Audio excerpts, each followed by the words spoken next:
السلام عليكم، كي دايرين؟ لاباس عليكم؟ هاني عندكم كلشي بخير؟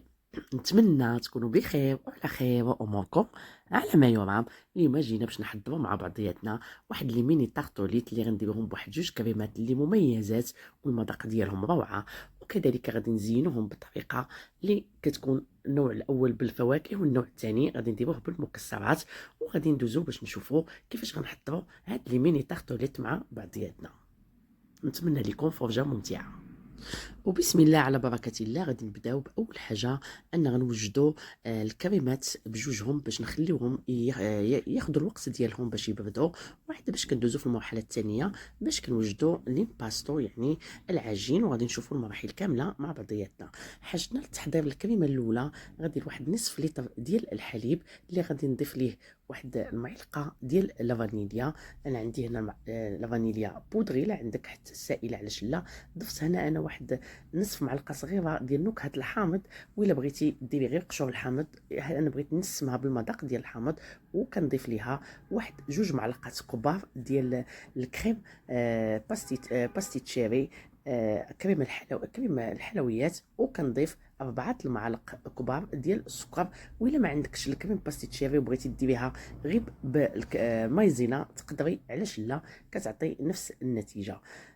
كنستمر كنشعل عليها حتى كنخلط. اول حاجه كنخلط هذا الخليط مزيان مزيان عاد باش كنشعل عليه النار اللي كتكون ما قهراش بزاف، كتكون متوسطه. مع الاستمرار بالخلط كنبقى نخلط فيها باش ما تحرقش ليا الكريمه ديالي. ومن بعد ملي كتبدا تكون لينا ديك الفقاعات وكنبداو نشوفوا بان القوام بدا كيتقال، كنطفيو عليها وكنحطوها جانبا.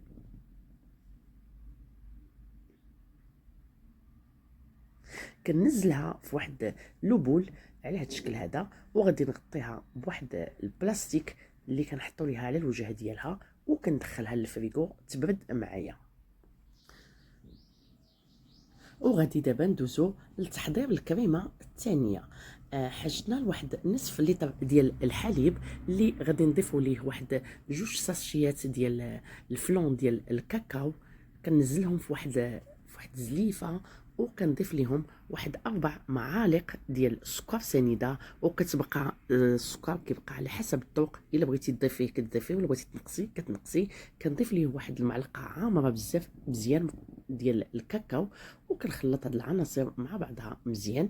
ومن بعد كنبدا كنخلط باش تجانس لينا هاد العناصر ويذوب لينا الكاكاو مع الفلون مع السكر في الحليب تماما.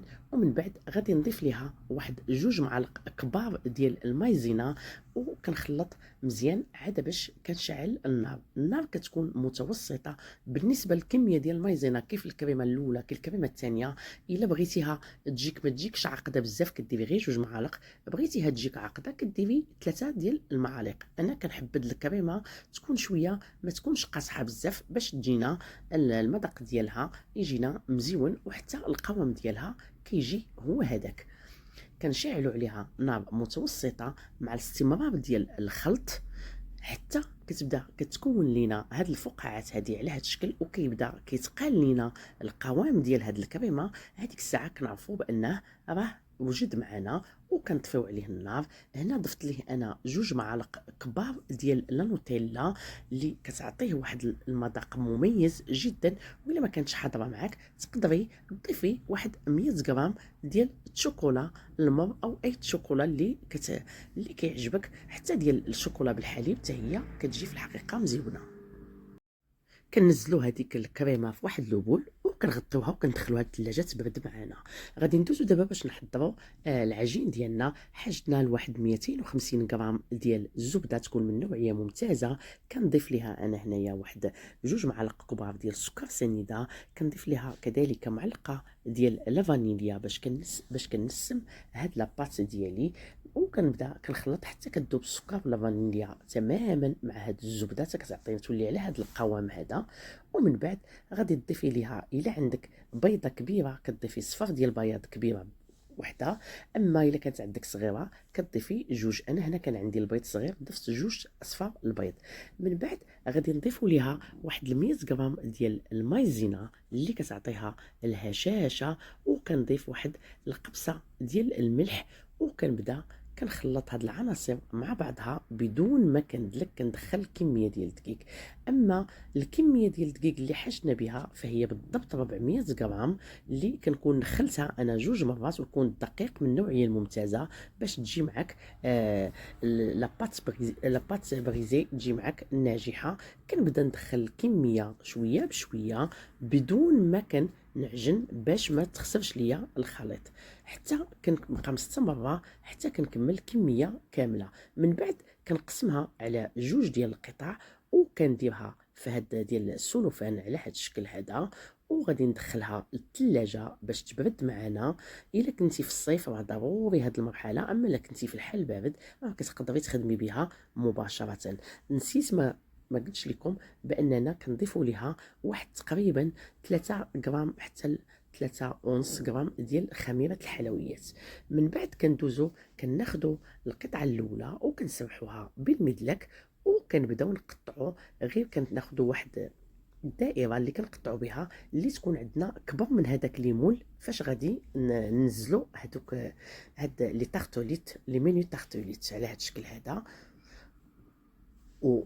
ونكونوا حريصين على اننا نجويو هذوك نديروهم ندهنوهم بالزبده مزيان، وكنديروا لهم الدقيق واحد تكون واحد كميه قليله باش ما يلصقوش معنا نهائيا، وبلا ما نبالغوا في الزبده، لان يقدروا يقدروا يتكسروا لينا الا كانت الزبده بزاف في القوالب. كندهنوهم مزيان وكنلبسوهم القوالب على هذا الشكل هذا باش ياخذوا لا فورم ديال القالب.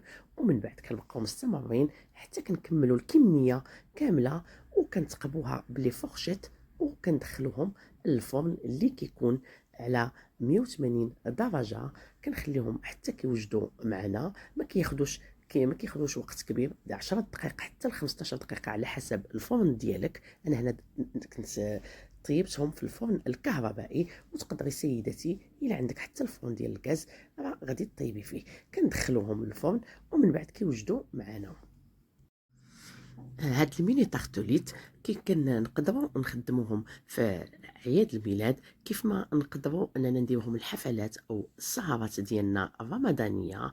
كتجي شي حاجه راقيه ومزيونه في الطبله ديالنا، ولا عندك شي عراضه، ولا عندك شي حاجه كتكون شي حاجه متيوله ومزيونه. كندوزو دابا. انا حضرت هذا الشكل هذا الاول اللي على شكل قوالب اللي بحال هكايا اوفال. غندوز نحضر الشكل الثاني اللي الشكل ديالو على شكل قليب. دائما كنستعن بهذاك، ضروري بهذاك الستامب وداك لو سيك هذاك اللي كيكون دائري، ولكن ديما كنقول يكون كبر من القالب باش تاخدي راحتك باش تنزليه على هذا الشكل. وشوفوا كيفاش كيطيبوا معنا وكيتزولوا بسهوله. كنزلوهم في هاد الكويغطات باش للتقديم، ومن بعد غادي ندوزو المرحله الثانيه باش نديرو فيهم لا كريم. كناخدو الكريمه ديالنا هي بعد ما بردات كنعاودو كنفروليوها بالميكسور على هذا الشكل هذا باش كتطلق معنا. وهذه ديما نكونوا حريصين على اننا نوجدوا الكريمه هي الاولى باش يكون عندنا العمل ديالنا منظم. كنبدا ننزلها على هذا الشكل في القوالب، وغادي نبداو نزينوها بالفواكه ديالنا. نتيلا كاين الاختيار سيدتي، الفاكهه اللي كتفضلي ولا اللي حاضره معك، ولا على حساب حتى الفاكهه الموسميه اللي كتكون. انا هنا حضرتهم باش لي فروي ديال الفروتو دي بوسكو اللي كيجيو اللوينات ديالهم راقين، والمنظر ديالهم كيجي مزيون، وحتى المذاق يا سلام. اما الكميه الثانيه اللي حضرتها على شكل قوالب، القوالب اللي كتكون على شكل قلب، غادي ننزل فيها الكريم اللي كتكون ديال الشوكولا، وغادي نزينها بالمكسرات. وغادي نقول لكم الفيديو ديالنا وصل للنهايه ديالو، ونتمنى انكم تجربوا هذه الوصفه، ونتمنى انها تكون راقتكم ونالت الاعجاب ديالكم. والى فيديو قادم ان شاء الله. وشكرا بزاف بزاف على التتبع ديالكم، ومع السلامه، وانا كنحبكم، وتشاو تشاو. معك إلى ما تخلي الوقت يسالي يا حبيب الروح، خليك ليلي يا سلي وانطر معك إلى ما تخلي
خليك ليلي يا سالي ونطير معك إلى ليالي ما تخلي الوقت يسالي يا حبيب الروح خليك ليلي يا سالي